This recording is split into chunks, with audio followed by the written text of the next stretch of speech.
नमस्कार दोस्तों, स्वागत है आपका आज के मुख्य समाचार में, जिसमें सबसे पहली और बड़ी खबर में आपको बताएंगे कि गलवान घाटी में हिंसक झड़प को लेकर चीन हो चुका है बेनकाब और अमेरिका ने कर दिया है बड़ा खुलासा, जिसके बाद खुल चुकी है चीन की पोल। इसी के साथ दूसरी बड़ी खबर में आपको बताएंगे कि लद्दाख की सर्दी के सामने निकली चीनी सैनिकों की हेकड़ी 24 घंटे में ही भाग रहे हैं पोस्ट से। और तीसरी बड़ी खबर में जिक्र होगा कि चीन से जंग का खतरा, एशिया में सैनिक भेज रहा अमेरिका और ब्रिटेन, हजारों सैनिक, कमांडो और हथियारों का जखीरा किया गया तैनात। दोस्तों, हर एक खबर की गहराई में आपको ले जाएंगे, लेकिन उससे पहले अगर आपको भी देश की सेना और पीएम मोदी पर पूरा भरोसा है तो आप अभी इस वीडियो को लाइक कीजिए और इस लाल बटन को दबा के इस चैनल को फ्री में सब्सक्राइब करके घंटी बजाकर कमेंट में लिखिए जय हिंद।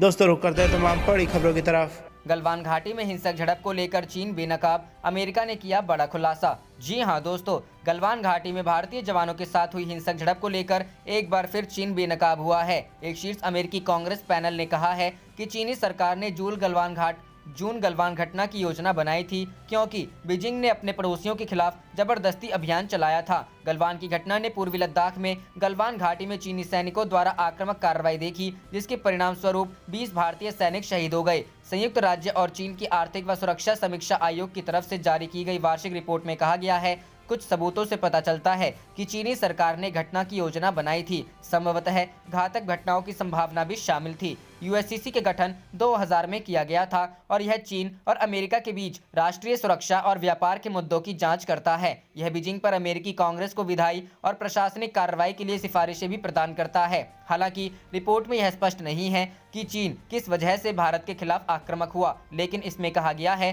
कि टकराव का सबसे बड़ा कारण भारत द्वारा बॉर्डर एरिया में बनाई जा रही सड़क है, जिससे उसे रणनीतिक बढ़त हासिल होती है। इसने इस बात पर भी प्रकाश डाला कि चीनी रक्षा मंत्री वेई ने लड़ने के लिए बीजिंग को प्रोत्साहित करते हुए बयान दिया था, जिसको चीनी कम्युनिस्ट पार्टी के मुखपत्र ग्लोबल टाइम्स के जरिए एक संपादकीय में कहा गया था कि अगर भारत चीन और अमेरिका के बीच व्यापार युद्ध में आता है तो वह एक विनाशकारी झटका झेलेगा। बीजिंग खुद वास्तविक नियंत्रण रेखा के साथ व्यापक बुनियादी ढांचे के निर्माण में लगा हुआ है और झड़पों के बाद संपूर्ण गलवान घाटी पर संप्रभुता का दावा किया गया, जो एक नया दावा था। कई महीनों से चीन भारत का गतिरोध जारी है। बीजिंग ने यहां पर भेजे गए सैनिकों को हटाने से इनकार कर दिया है। रिपोर्ट में कहा गया है, बीजिंग ने अपने पड़ोसियों के खिलाफ बहुराष्ट्रीय जबरदस्ती अभियान चलाया, जिसमें जापान से लेकर भारत और दक्षिण पूर्व एशिया के देशों के साथ सैन्य या अर्धसैनिक बल के जवानों को उकसाया गया। रिपोर्ट में पाकिस्तान के बारे में भी कहा गया है। चीनी सेनाओं ने पाकिस्तान में सुरक्षित और संभावित नौसैनिक आधार सुविधा हासिल की है। सोमवार को चीनी रक्षा मंत्री इस्लामाबाद की यात्रा पर थे और इस्लामाबाद और बीजिंग के बीच घनिष्ठ संबंध जग जाहिर हैं। रुख करते हैं अगली खबर की तरफ। लद्दाख की सर्दी के सामने निकली चीनी सैनिकों की हेकड़ी 24 घंटे में ही भाग रहे हैं पोस्ट से। जी हां दोस्तों, भारत और चीन के बीच पूर्वी लद्दाख में लगातार सीमा पर तनाव बना हुआ है। इस तनाव के चीनी सैनिक सर्दी नहीं झेल पा रहे हैं। खबर आई है कि चीनी सैनिकों को 24 घंटे के अंदर ही पोस्ट बदलने को कहा जा रहा है। वहीं दूसरी तरफ इस इलाके में भारतीय सैनिक लंबे समय तक टिके हुए हैं। एक सरकारी सूत्र ने बताया कि भारतीय सैनिक चीनी सैनिकों को तुलना में ठंडे इलाके में ज्यादा समय तक टिके रह सकते हैं। वहीं दूसरी तरफ चीनी सैनिकों को भारतीय सैनिकों की तुलना में ठंडे इलाकों में रहने का कम अनुभव है। ठंड की वजह से चीनी सैनिकों को हर रोज बदलना पड़ता है। बता दें, जिन भारतीय सैनिकों को सीमा पर तैनात किया गया है, उनमें से अधिकतर को पहले से ही ठंडे इलाकों में तैनाती का अच्छा खासा अनुभव है। सेना ने लद्दाख सेक्टर, सियाचिन ग्लेशियर या अधिक ऊंचाई इलाके में तैनात सैनिकों को ही अग्रिम चौकियों पर लगाया है। इन चौकियों पर तैनात सैनिकों को ज्यादा परेशानी नहीं हो रही है, क्योंकि वह पहले से ही अनुभव रखते हैं। इस बीच दोनों देशों में सैन्य स्तर की बातचीत चल रही है। दोनों देशों के सैन्य कमांडर 8 दौर की बातचीत कर चुके हैं और जल्द ही 9वें दौर की भी बातचीत होनी है। हालांकि चीन की चालाकियों की वजह से अभी तक कोई रास्ता नहीं निकल पाया है। बातचीत शुरू होने से पहले 15 जून की दोनों देशों के सैनिकों में हिंसक झड़प हुई थी, जिसमें 20 भारतीय सैनिक शहीद हो गए थे। चीनी पक्ष को भी काफी नुकसान झेलना पड़ा, लेकिन अभी तक उन्होंने मारे गए सैनिकों की संख्या नहीं बताई है।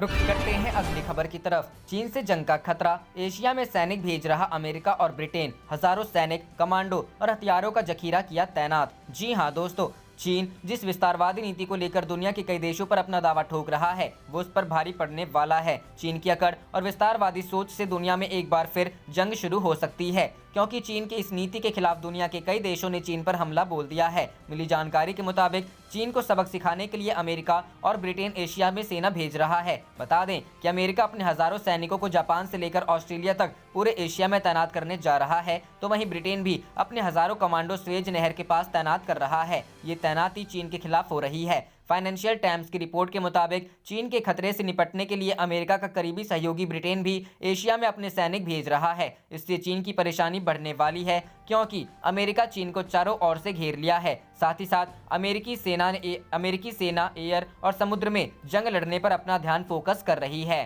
रुख करते हैं अगली खबर की तरफ। सेना हाई अलर्ट पर, चीन को दिए सख्त निर्देश, 2 लाख सैनिकों पर जारी ये आदेश। जी हां दोस्तों, लगातार नई कूटनीति रचने वाले धोखेबाज चीन की सत्तारूढ़ कम्युनिस्ट पार्टी ने सख्त आदेश जारी किया है। पार्टी ने जोर देकर कहा है कि देश की सेना को पूरी तरह से उसके नियंत्रण में रहना चाहिए। पीपुल्स लिबरेशन आर्मी को उसके निर्देशों का कड़ाई से पालन करना चाहिए। ऐसे में 2 लाख सैनिकों वाली चीनी सेना कम्युनिस्ट पार्टी की एक शाखा की तरह काम करती है। देश में ये स्थिति अन्य देशों की विपरीत है, जहाँ की सेनाएं संबंधित सरकारों के अधीन काम करती है। चीनी कम्युनिस्ट पार्टी की पोलित ब्यूरो की बैठक में कहा गया कि सेना को सैन्य बलों पर पार्टी के पूर्ण नेतृत्व के बुनियादी सिद्धांत का पालन करना चाहिए। सैन्य बलों में राजनीतिक कार्यों से जुड़े नियमों की समीक्षा के लिए ये बैठक बुलाई गई थी। राष्ट्रपति शी जिनपिंग कम्युनिस्ट पार्टी के भी प्रमुख हैं। ऐसे में चीनी सरकारी मीडिया द्वारा एक बयान का हवाला देते हुए सैन्य बलों में राजनीतिक कार्यों से जुड़े नियमों में संशोधन की जरूरत पर रोशनी डाली है। इसने कहा कि इससे आने वाले समय में सेना की राजनीतिक निष्ठा बढ़ेगी और सेना पर पार्टी नेतृत्व की पकड़ मजबूत होगी।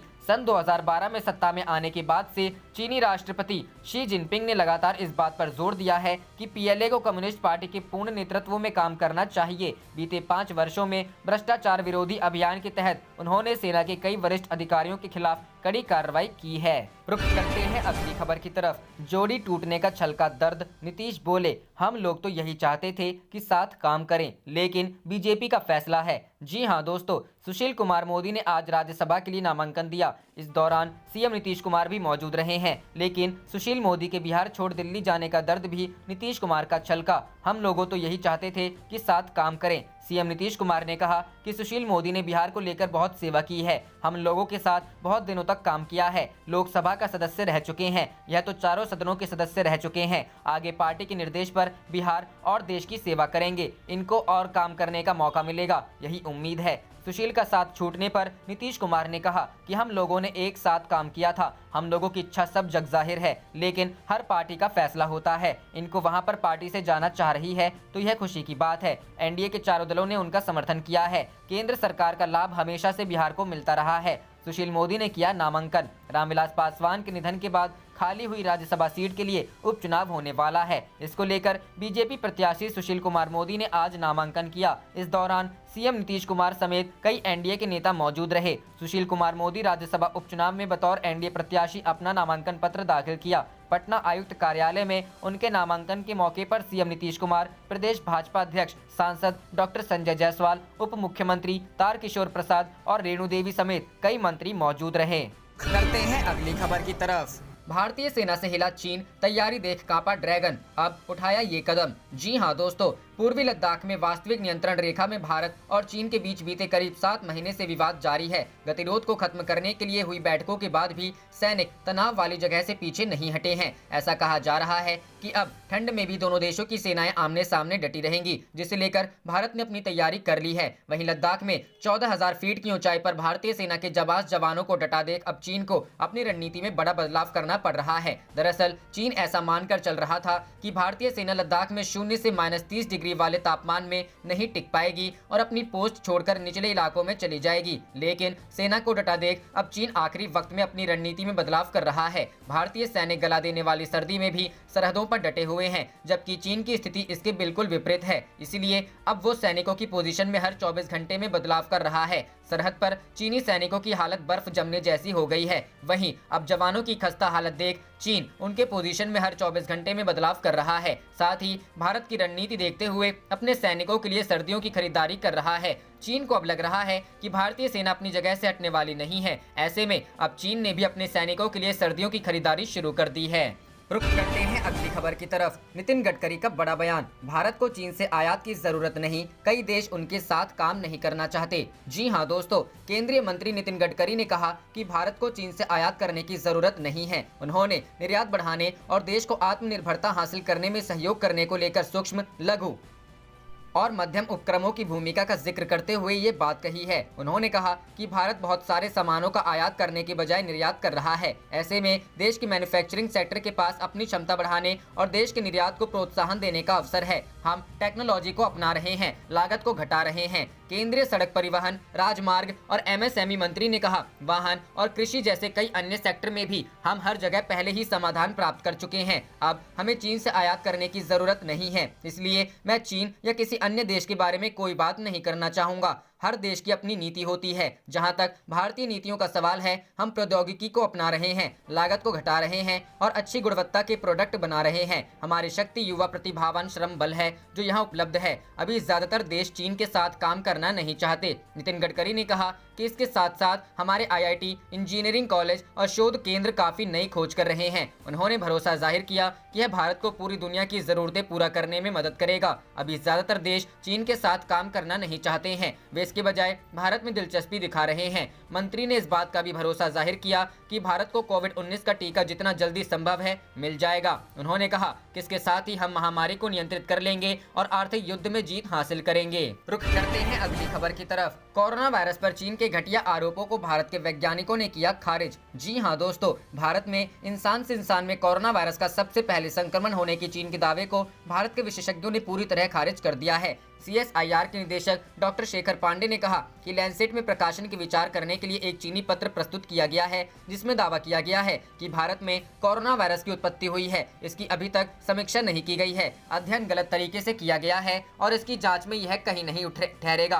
क्योंकि इसकी कार्यप्रणाली पूरी तरह दोषपूर्ण है। चीन के वैज्ञानिक एक रिपोर्ट के हवाले से दावा किया था कि कोरोना वायरस भारत में पैदा हुआ था और भारत से ही दुनिया भर में फैला। हालांकि चीन के इस दावे पर तुरंत ऐतराज भी आ गया। चीन के झूठे दावों को ब्रिटेन के ग्लासगो यूनिवर्सिटी के प्रोफेसर डेविड रॉबर्टसन ने सिरे से नकार दिया। साथ ही कहा कि चीन के वैज्ञानिकों के इन दावों में कोई दम नहीं है। इससे कोविड से जुड़ी कोई भी नई बात पता नहीं चलती है। चीन के वैज्ञानिकों ने कहा था कि कोरोना वायरस भारत में पिछले साल की गर्मियों में पैदा हुआ था। इन्होंने कहा कि यह वायरस पहले जानवरों में फैला, फिर इंसानों में चला गया। यहीं से कोरोना वायरस चीन के वुहान पहुंचा था। इसी झूठे दावे को लेकर चीनी वैज्ञानिकों ने एक रिपोर्ट भी तैयार की, जिसे ब्रिटेन के ग्लासगो यूनिवर्सिटी के प्रोफेसर रॉबर्टसन ने सिरे से खारिज कर दिया और कहा था कि पहला मामला चीन से निकला था, यह किसी से छिपा नहीं है। दुनिया भर के देश यह बात जानते हैं कि चीन कोरोना वायरस को लेकर झूठ फैला रहा है। कोरोना का पहला मामला भी चीन के वुहान से निकला था। वहीं अब इस वायरस के सोर्स का पता लगाने WHO के वैज्ञानिक अपनी तरफ से इसकी जांच कर रहे हैं और एक टीम जल्द ही चीन जाने वाली है जो इसका पता करेगी। रुख करते हैं अगली खबर की तरफ। पाकिस्तान चीन का सैनिक समझौता विस्तारवादी नीतियों को बढ़ाने का साधन है। जी हां दोस्तों, पिछले एक दशक में दुनिया की राजनीति में बहुत कुछ बदल गया है। जो पाकिस्तान कभी दक्षिण एशिया में अमेरिका का खास कारिंदा हुआ करता था, अब वह उसी अमेरिका के खिलाफ चीन का फर्माबरदार बन गया है। आज के पाकिस्तानी अखबारों में एक खबर प्रमुखता से छपी है कि चीन और पाकिस्तान के बीच एक सैनिक समझौता हो गया है, जिसके तहत दोनों देशों की सेनाएं एक दूसरे से सहयोग करेंगी। चीन के रक्षा मामलों के मंत्री जनरल वे फेंग आजकल पाकिस्तान में हैं। पाकिस्तान सेना प्रमुख जनरल कंवर जावेद बाजवा और जनरल वे के बीच जिस समझौते पर दस्तखत हुए हैं, उसके मुताबिक दोनों देशों की सेनाएं एक दूसरे के काम आएंगी। यह समझौता इसलिए भी महत्वपूर्ण है कि आजकल भारत और चीन के बीच पूर्वी लद्दाख और उसके आसपास के इलाकों में तनाव चल रहा है। चीन की कोशिश है कि अगर भारत के साथ किसी तरह के झगड़े की नौबत आती है तो भारत की पाकिस्तान से लगने वाली पश्चिमी सीमा पर पाकिस्तान की सेना को भारत के खिलाफ इस्तेमाल किया जा सके। पाकिस्तान भी भारतीय सेना से परेशान है। भारत के उरी और पुलवामा में उसके आतंकवादी हमलों के जवाब में भारत ने उसके इलाके में घुसकर उस पर हवाई हमले कर दिए, सर्जिकल स्ट्राइक कर दी और पूरी दुनिया में पाकिस्तान को एक कमजोर देश के रूप में पेश कर दिया। पाकिस्तान के शासकों, खासकर पाकिस्तानी सेना की इच्छा भारत को परेशान करने की रहती है। अपने बल पर तो वह उस मकसद को कभी हासिल नहीं कर सकता, लेकिन उसको संतुष्टि होगी अगर चीन की सेना भारत को परेशानी में डाल सके। ऐसा लगता है कि उसी चक्कर में पाकिस्तानी डीप स्टेट चीन की जी हुजूरी कर रहा है। यह समझौता वास्तव में कुछ नहीं वहीं एक तरह से माहौल बनाने की कोशिश है जिससे पाकिस्तानी आवाम को बताया जा सके कि वह चीन के सहयोग से भारत को घेरने जा रहे हैं। आज की राजनीतिक सच्चाई यह है कि पाकिस्तानी सरकार अब चीन पर पूरी तरह से निर्भर है। विदेश नीति का बहुत पुराना मंडल सिद्धांत है कि दुश्मन का दुश्मन दोस्त होता है। पाकिस्तान की मौजूदा विदेश नीति भारत और चीन के बीच कथित दुश्मनी की बुनियाद पर ही टिकी है। अब पाकिस्तान के नेता चीन की हर बात मानने के लिए अभिशप्त नजर आते हैं। चीन से तो खैर भारत की समस्या चल ही रही है, लेकिन पाकिस्तान को भी उम्मीद रहती है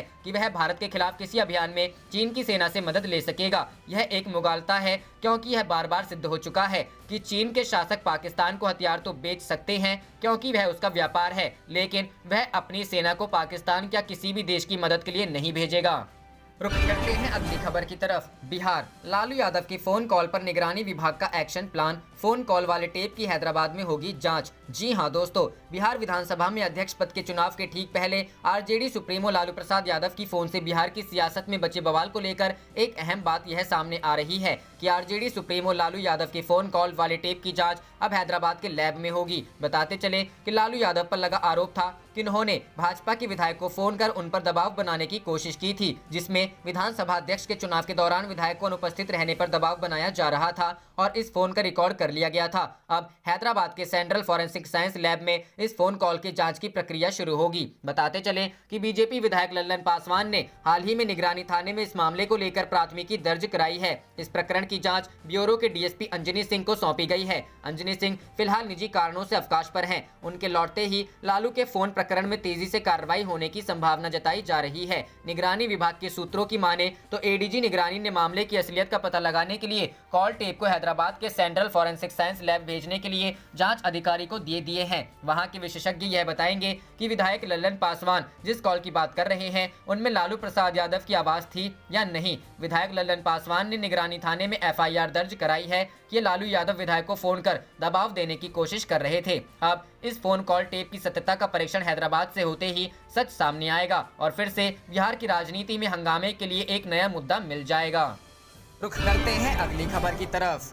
चीन की आएगी शामत, पीएम मोदी के साथ जो बाइडेन मिलकर करेंगे ये काम, प्लान तैयार। जी हां दोस्तों, लद्दाख में एलएसी पर तनाव पैदा करने के बाद चाइना ने हाल ही में मनगढ़ंत दावा किया है कि कोरोना वायरस की उत्पत्ति भारत में हुई। इसके साथ ही चीन की सरकार जल आपूर्ति को नियंत्रित करने के लिए ब्रह्मपुत्र नदी पर एक बड़ा बांध बनाने की कोशिश कर रही है। चीन क्यों परेशान? इस बीच कुछ सवाल हैं, जैसे चीन ऐसे अर्थहीन फैसलों के लिए क्यों मजबूर हो रहा है? क्या अमेरिका की नई जो बाइडेन सरकार और डेमोक्रेटिक नेताओं ने चीन के खिलाफ भारत के साथ मिलकर काम करने का मन बना लिया है? चीन के खिलाफ अमेरिका एक मत, भले ही अमेरिका में डेमोक्रेट्स और रिपब्लिकन कई मुद्दों पर भिन्न मत रखते हैं, लेकिन दोनों दलों के नेता एक बात पर सहमत हैं, वो है चीन की हरकतों का जवाब देने का मत। दोनों का मानना है कि राष्ट्रपति शी जिनपिंग के नेतृत्व में चीन अपनी आक्रामक नीतियों के कारण वैश्विक सुरक्षा के लिए खतरा बनकर उभरा है। चीन भी इस बात से अवगत है। चीन अभी इस चिंता में है कि नए अमेरिकी राष्ट्रपति जो बाइडेन के साथ शी जिनपिंग कैसे निपटेंगे। जिनपिंग ने 3 नवंबर को अमेरिकी राष्ट्रपति चुनाव में जीत पर बाइडेन को बधाई देने से पहले इंतजार किया।